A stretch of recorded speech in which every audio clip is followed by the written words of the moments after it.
Hey, Grandma. Want to play Scrabble? I couldn't hide my surprise at the unexpected invitation. It had been years since I played Scrabble. I only played a few times when my granddaughter Emma was still young. Would she still want to play as a high school student? Emma looked at me with a worried expression. When I agreed to Emma's invitation, her expression softened slightly. After setting up the board, Emma picked up the tiles. How about we don't pick randomly at first and instead choose our favorite letters? Perhaps she considered my age. I thought the novel rule was interesting. And so, our Scrabble game between just the two of us began. We took turns creating words. When each of us had 4 words, Emma stopped picking tiles. Curious, I looked at Emma's face. Emma stared at the remaining tiles with a serious expression. Then, she pointed to each tile, one by one. As if she were trying to tell me something. S-O-L-D. At first, I didn't understand, but when I noticed Emma looking alternately at the cards and her mother Amy, my blood ran cold. Sold. A few days later, at 5 p.m. My eyes were dazzled by the sparkling signs. It was the place Emma had secretly told me about via email. Sorry, Mom. Looks like I won't be able to make it back there again this year. I sighed at the phone call from my son, John. It was the 6th summer since John and my granddaughter Emma left this house.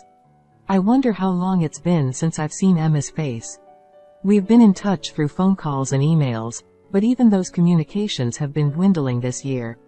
Well, everyone's busy, it can't be helped. I put on a cheerful voice, trying not to show my loneliness. John kept apologizing until the end, then hung up, seeming apologetic. Looking around, the house felt strangely spacious, even though it was the same as always. I felt like my emotions were about to overwhelm me. Before that happened, I stood up and started preparing to go shopping. I'm Nancy, 65 years old. I lost my husband early on, and my only son John lived far away with his family.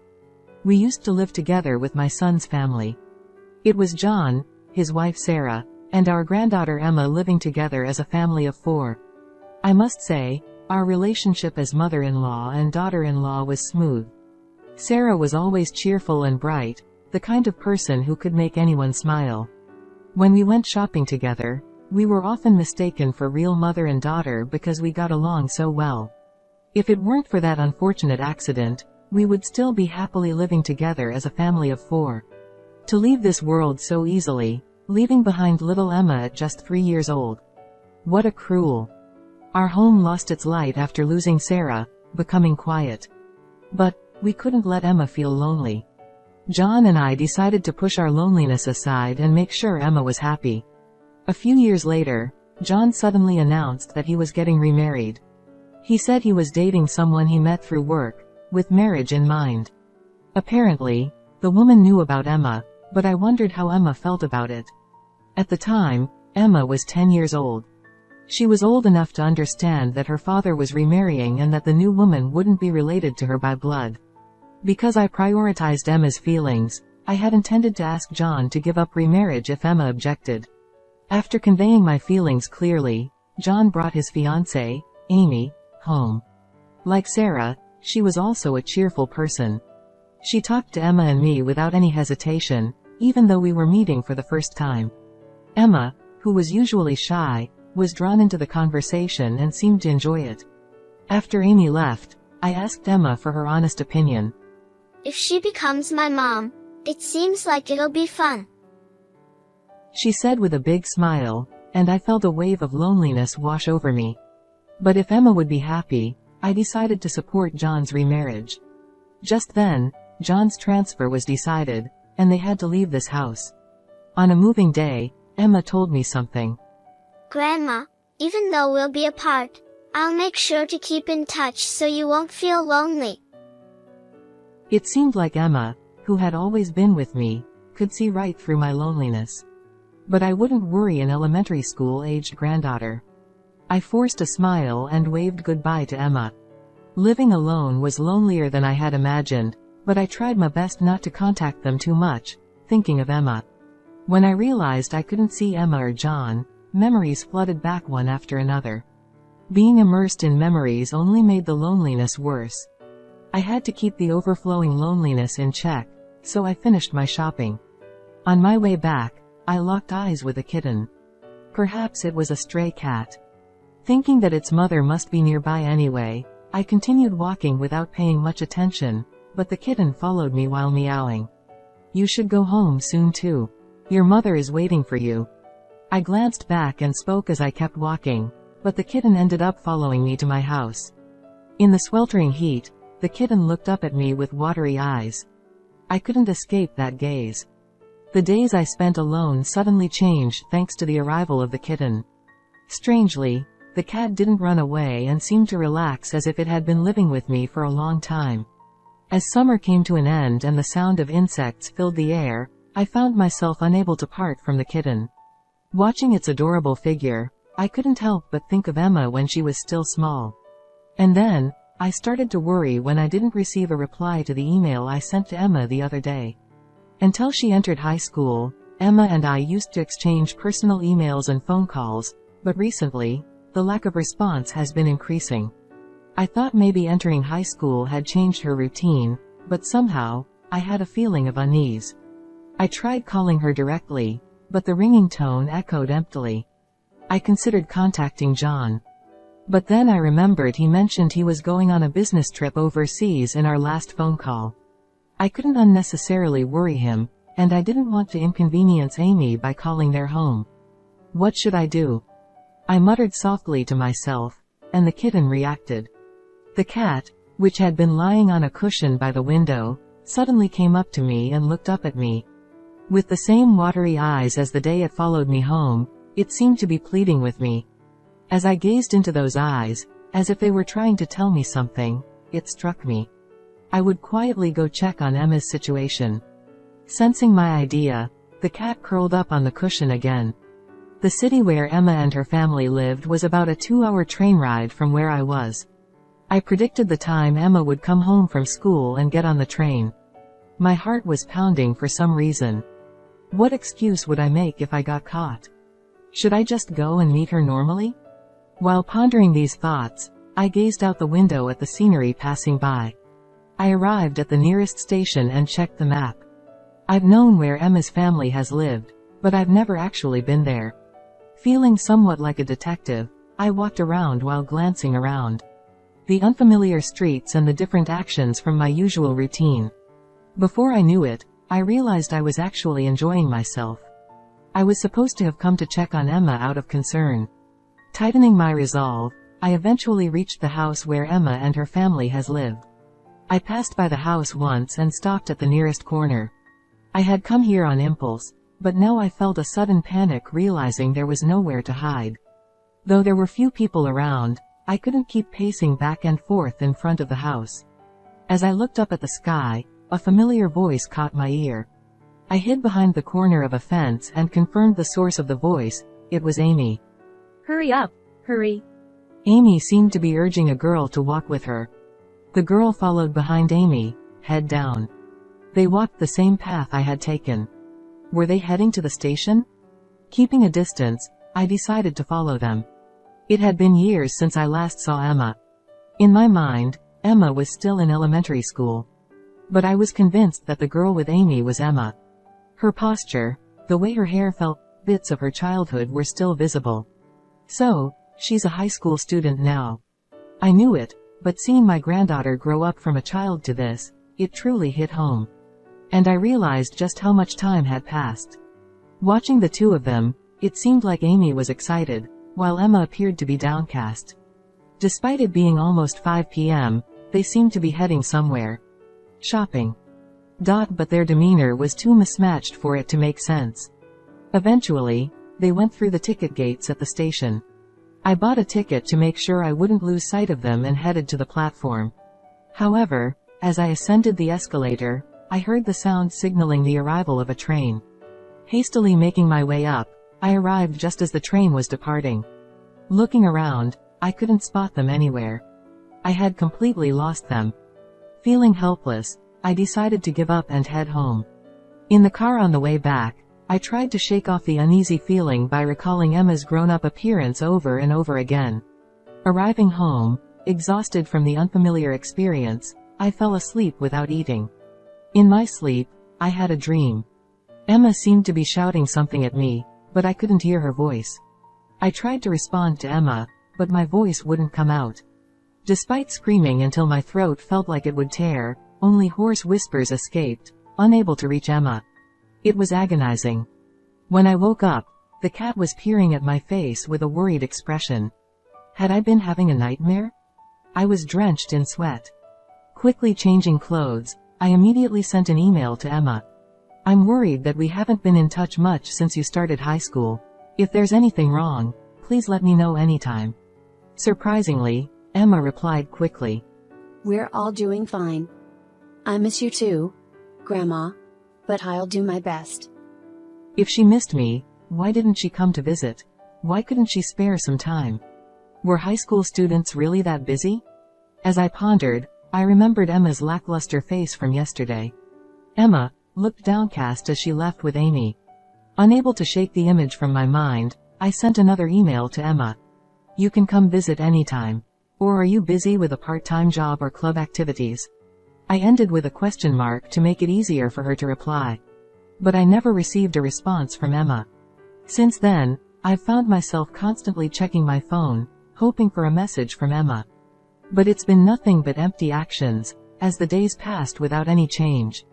I've tried to visit a few times to see her directly, but either the timing was off or I couldn't catch sight of Emma. My chest feels like it's being crushed with anxiety and worry. Then, John called me after a long time. Mom, how are you doing? I've finally finished up with work and returned from overseas. Forgetting to congratulate John, I desperately pleaded. More importantly, please make sure to come home this year. My urgency seems to surprise John. What's wrong? Did something happen? If I were to ask John about Emma's well-being now, I knew he'd reassured me that everything was fine. Maybe my unease about Emma's condition was just a misunderstanding on my part. But if I can't talk to Emma directly, this lingering uneasiness in my chest wouldn't go away. I haven't seen everyone's faces for so many years. I'm feeling lonely. I've always kept my loneliness buried deep inside, never showing it to anyone. Lately, having the cat around has helped distract me from that loneliness, but I try to change my tone of voice a bit, making it sound a bit more staged. John has always been straightforward. Perhaps feeling guilty for leaving his aging mother alone, he promised that everyone would come home for Christmas. After hanging up the phone, the cat came over and rubbed against my legs. With a slight pang of guilt in my chest, I gently stroked the cat's head. And then Christmas arrived. I waited anxiously for John and his family to come home. The food and drinks were all prepared. And in the evening, John, Emma, and Amy arrived at our house. Nancy, I'm sorry we haven't visited for so long. Amy handed me a box of Christmas sweets. I'm the one who should apologize for being so selfish. We never had any bad blood between us.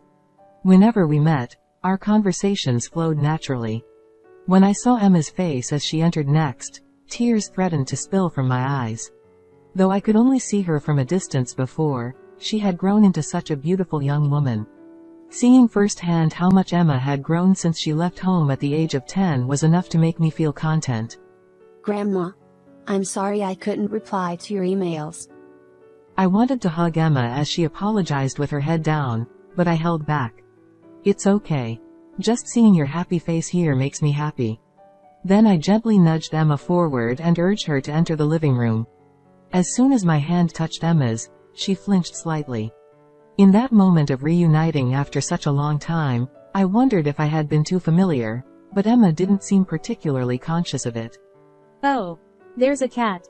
Emma, come see. As Amy's voice echoed from the living room, Emma hurriedly walked down the hallway. While John and the others played with the cat, I prepared some tea. I can't believe Mom has a cat now. Come to think of it, I recalled how John had always opposed having pets whenever he mentioned wanting one in the past. As we chatted about trivial matters, I noticed Amy whispering something to Emma. Reluctantly, Amy handed her phone to Emma from her bag. I'm going to the convenience store real quick. With those words, Emma grabbed her phone and headed outside. Amy muttered in a voice louder than intended. Even though we're here for a family visit. Well, I guess it's boring for a high schooler to just sit around in the countryside. I replied, trying not to make Amy feel uncomfortable, as I set the tea on the living room table. After chatting for a while, Emma returned.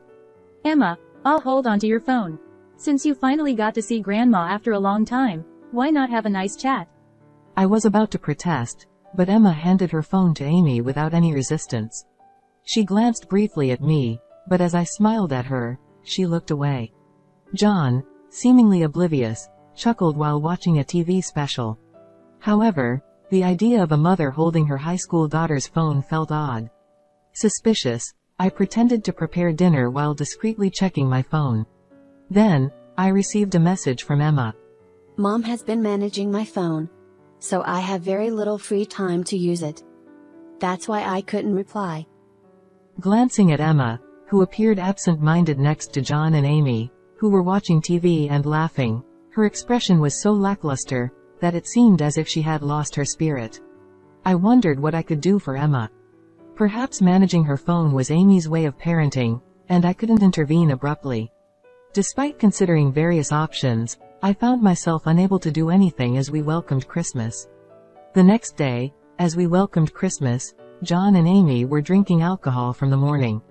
Snacking on the dishes I made, it seemed like the alcohol was starting to affect them.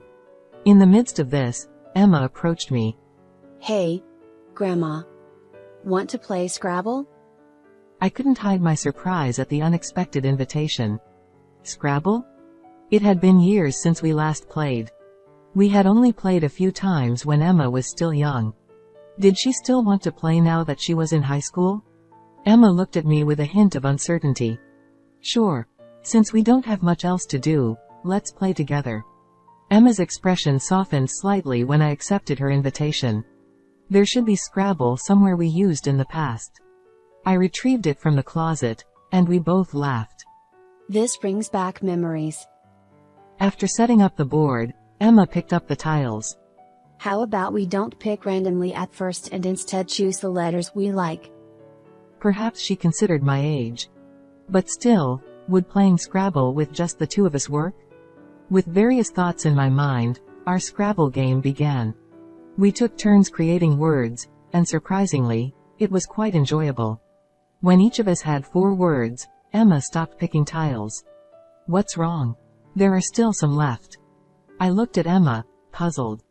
She had a serious expression as she began to arrange the remaining tiles in a straight line.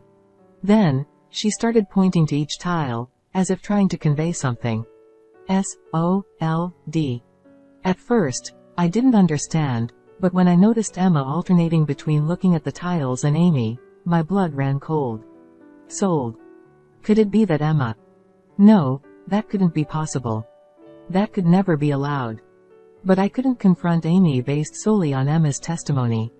I whispered to Emma in a low voice. I'll definitely help you. It might take some time, but just wait for me. Emma nodded firmly, tears welling up in her eyes. A few days later, I lied to John. I told him I needed him to take the day off from work to accompany me to the hospital. Fully believing me, John came to pick me up in his car. All right, let's go. As I walked without getting into John's car, he followed behind me. What's going on, Mom? Where are we going? Until I had evidence, I shouldn't tell John the situation. It's not that I didn't trust my son, but Emma reaching out to me with an SOS might be because she didn't want to worry John. If today's surveillance goes well, it'll be quicker to explain the situation to John later. However, the shock he'll receive would be immeasurable. But, as her biological father, I wanted him to face reality. Besides, I couldn't handle anything that might happen alone. No matter what, I'll definitely help Emma. With that determination driving me, John eventually followed me without saying anything, sensing the seriousness of my demeanor. We transferred trains and arrived at the nearest station to Emma's and their town. Changing trains, John and I got off a few stations ahead. It was 5 in the evening. Dazzled by the sparkling signs, We found ourselves in the place Emma had secretly informed us about via email. What business could we have in such a bustling district? John seemed perplexed. However, I discreetly hid behind the building where the ticket gate was visible, and John obediently followed suit. Soon, two familiar figures emerged from the gate. Huh? Amy and Emma. John gazed at Emma, with slightly heavier makeup, and Amy, whom she was leading, with suspicion. I signaled to John, and we trailed behind them. They entered one of the mixed-use buildings, and we followed suit. The elevator stopped at the 4th floor. Checking the sign, the store name was written in Japanese. Why would she bring Emma to a bar like this? It seemed doubt towards Amy had begun to sprout in John's mind. "I'm going in, John," I said as we stepped into the elevator and pressed the button for the 4th floor. It seemed like the place was a members-only bar, as we were stopped by the man at the entrance. "Oh, sorry about that." I feigned confusion and pushed my way into the establishment. Excuse us. Didn't hear that my dad went in here. We'll get him out right away. John, bowing apologetically, followed me, causing the man to fluster at dealing with the doddering act. Good thing he wasn't a tough one. I thought to myself as I scanned the dimly lit interior, noticing a stage in the back. Bathed in the spotlight, young girls in revealing attire struck poses while the male patrons snapped photos of them. What is this place? John muttered as we stood there dumbfounded. Hey, mister. Don't just stand there gawking. Order something or move along. A waiter snapped us out of our trance. The waiter approached, and I was startled. "Excuse me. It seems my husband is here." Sorry, she's just a little forgetful. We'll be leaving soon.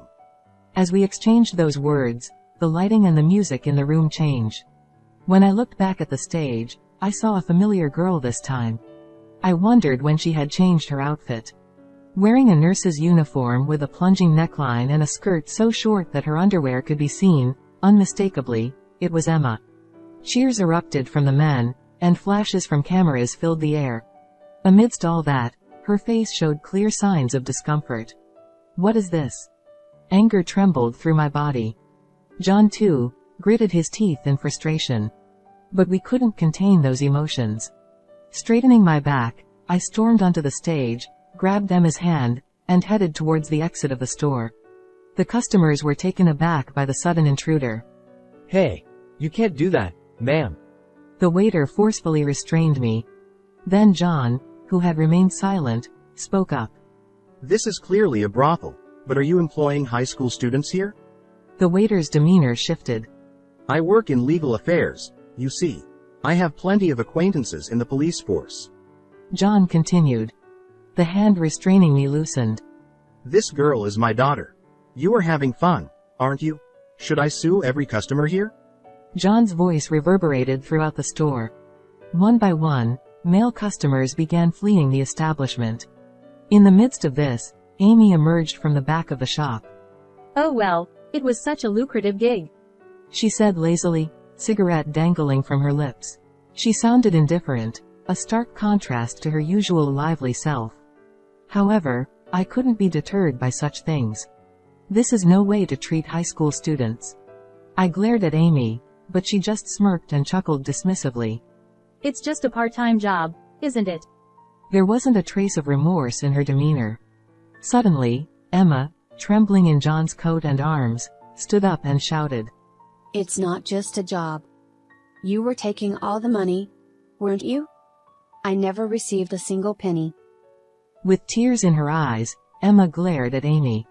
What's going on, Amy? Placing a hand on Emma's shoulder, John calmly inquired. He seemed unable to believe that his wife could exploit their daughter.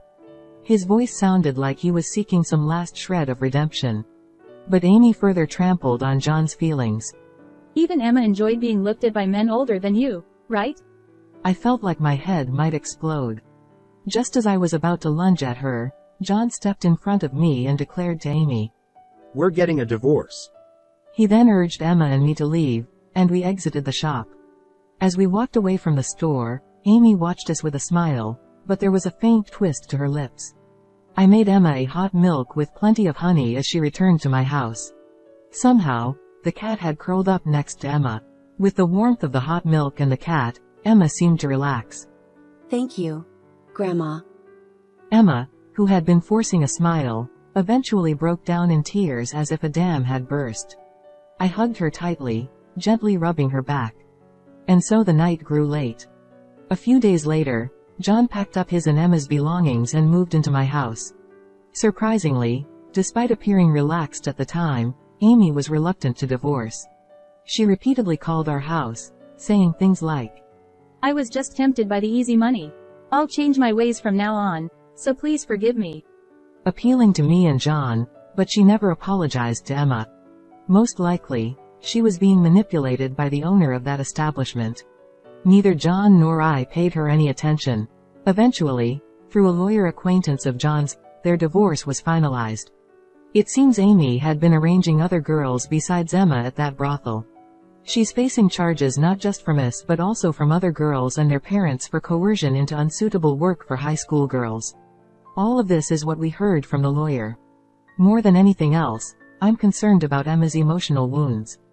Though her expressions had become more varied over time, I wondered if she was truly okay. One evening, as usual, Emma came home from school and brought out Scrabble. Just like before, she wanted to play Scrabble together. Perhaps she had something else she wanted to communicate. Once again, we chose her favorite tiles first, and the game began. Then, 7 words were formed. Emma silently lined up the tiles. I followed each tile with my eyes. A, L, R, I, G, H, T. When I looked at Emma's face, there was the same smile as when she was a child. A tear streamed down my cheek. The cat, watching us from nearby, began playing with the leftover tiles. Emma and I laughed together at the cat's antics, surprised but amused. From then on, whenever something happened, we played word games with Scrabble. The cat, now grown, watched over us from a distance.